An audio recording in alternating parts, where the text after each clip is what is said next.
আসসালামু আলাইকুম রহমতুল্লাহি ওয়া বারাকাতুহু। এক গ্রামে ছিল রফিক চাচা, যিনি ছিলেন খুবই কৃপণ। তিনি কোনো কিছু সহজে কিনতেন না, সব কিছু দামাদামি করতেন।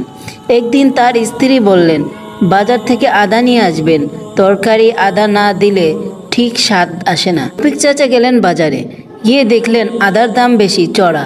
তিনি দোকানদারকে বললেন, এই যে কাকা, আদার দাম এত বেশি কেন? চাচা, আদা তো একবার কম হয়েছে, তাই আদার দাম বেশি। না না, এত দামে আমি নেব না। রফিক চাচা ভাবলেন, আমি নিজেই আদা চাষ করব, ফাও ফাও টাকা দিয়ে কেন কেনা লাগবে? আদা চাষের পরিকল্পনা। তিনি বাড়ি ফিরে গেলেন এবং উঠানে ছোট একটা জায়গায় আদার বীজ পুঁতে দিলেন। প্রতিদিন পানি দিতেন, যত্ন নিতেন। কয়েক মাস পর গাছ বড় হতে লাগলো। ভাবলেন, এবার বাজার থেকে আর আদা কিনতে হবে না।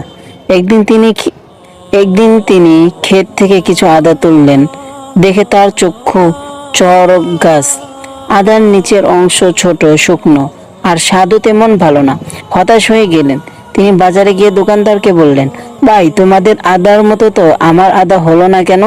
দোকানদার হেসে বললেন, চাচা, আদা ভালো হয় মাটির গুণে, সঠিক পরিচর্যায়।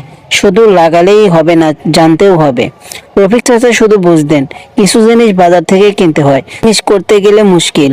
এরপর থেকে তিনি আর আদার দাম নিয়ে বেশি বাড়াবাড়ি করেননি। শিক্ষা: সবের পিছনে কষ্ট লেগে থাকে, তাই দাম শুনেই রেগে গেলে হবে না। ধন্যবাদ। ভিডিওটা ভালো লাগলে চ্যানেলটি সাবস্ক্রাইব করে দেবেন।